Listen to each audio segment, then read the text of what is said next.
Hello, gorgeous. Welcome back. I hope you're enjoying this series. I hope it's making you question things that maybe you have found are patterns in your life for a while now. Um, Today is episode 3. It is a reminder here that, again, people pleasing is not who you are. It is a nervous system issue. It is a learned behavior to basically create safety within your subconscious brain as a kid. And you didn't know what was happening. Okay. And even the person who taught that to you, we aren't, blaming them, just takes that power away from you and puts it on someone else. So I really want you to stay focused on, like, okay, this is a learned trait. I'm going to start pinpointing where it was coming from. If you dive into my work with me, which will be upcoming, you will start seeing, you will definitely learn where it came from. So, but it's not to put the blame on someone else. Okay. That's just outsourcing it. That's putting it somewhere else so it doesn't have to be dealt with. What we want to do is just take, like, okay, it doesn't matter actually how it happened, when it happened, but what matters now is what I do with it. Right.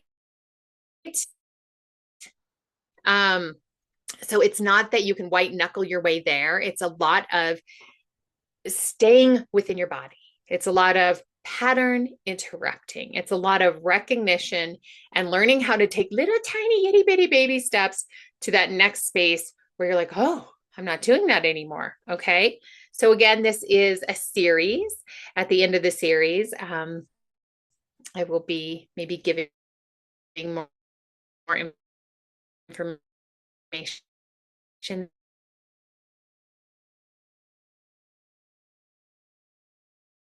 enjoying this by avoiding conflict. Ooh, this one is hard because your nervous system learns that conflict is danger. Okay, because one time in your childhood, or maybe multiple times, it very well was. Okay, it was a point of you were a child and you were in a dangerous situation and you had to do anything that you needed to cope with it. Okay, this is a big one.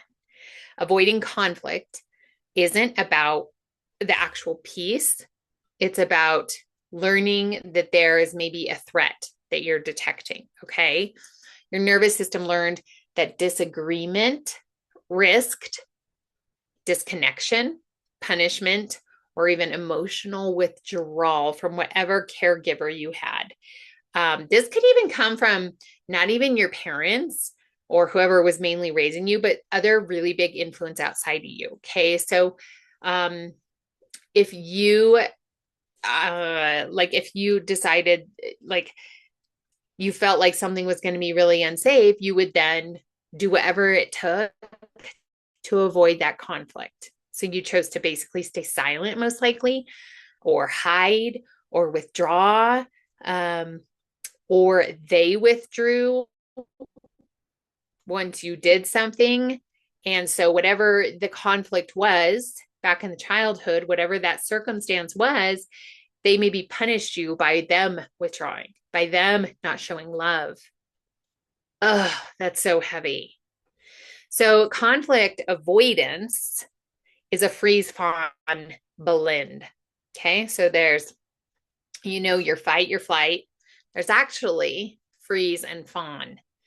Okay. That's when your nervous system, your body freezes because you're like, oh my God, panicking inside. I need to stay small, stay small, stay small.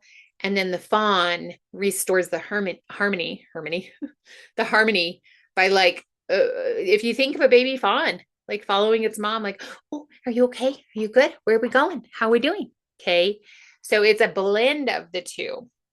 It's not because you lacked a voice, but because your body is not trusting what's happening in the room. It's because you learned that if you did speak up, your body learned that maybe there was some form of pain that was then bestowed upon you. Okay. So, boundaries, putting a boundary up around someone now as an adult isn't going to, it will fail if your nervous system expects that there's danger, because even though mentally you want to put up the boundary, your body is like, oh, hell no, hell no. And that's the cortex in the brain, and the brain is going to overpower and be like, no, no, no, this is unsafe. This is where we're going to be eaten by the lion, and we're gone. Okay. So you can't just speak up when you have this one. Okay. You can't just speak up. Your body thinks it is protecting you. You have to actually do some embodied interruption. If you go back to my framework, pattern recognition, origin awareness. Okay. So number one, we recognize. Number two, we're like, oh shit, where did that come from? Okay. Where did that originally start? The window of safety of like, in a moment, maybe with someone you trust more, that you feel this arising, but you know that they are a trustworthy person, not someone that was maybe initiated the actual trauma. That's when you go, okay, this is my window to start changing this.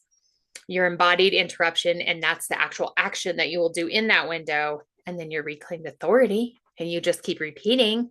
And then all of a sudden you're like, oh my gosh, I don't even do that thing anymore. Okay. So your embodied interruption in this one is you need to start with a smaller thing than a conflict.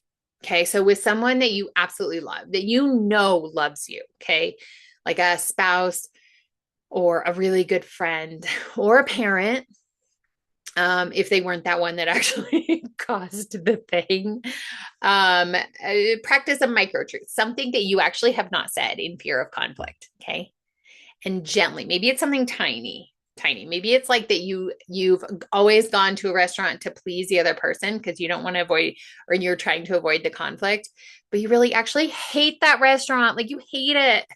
You hate it. You're just like, oh, so good. I don't want to piss you off. It's so good. Okay. So like you could say like, gosh, I love you so much. And I really hate that restaurant. And I will not be going to that restaurant. And just because like if that's so hard for you to speak, like feel it. Do not leave. Okay. Do not leave your body. Do not leave. Like you're going to feel that discomfort just like fully come to you, and you're going to be like, shit. Breathe, breathe, breathe. Okay. Find your feet, find your butt, breathe through it. And don't be quick to like say the thing, defend yourself, and then revoke it. Oh my gosh, stop. Take a breath. Take a breath. Let it land. Okay.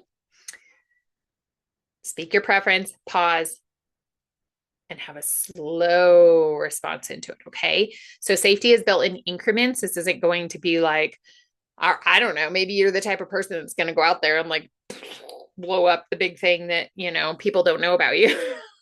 Great. Be ready for your nervous system to kind of like have a little aftershock for that. That's a much bigger thing that we can go into depth later.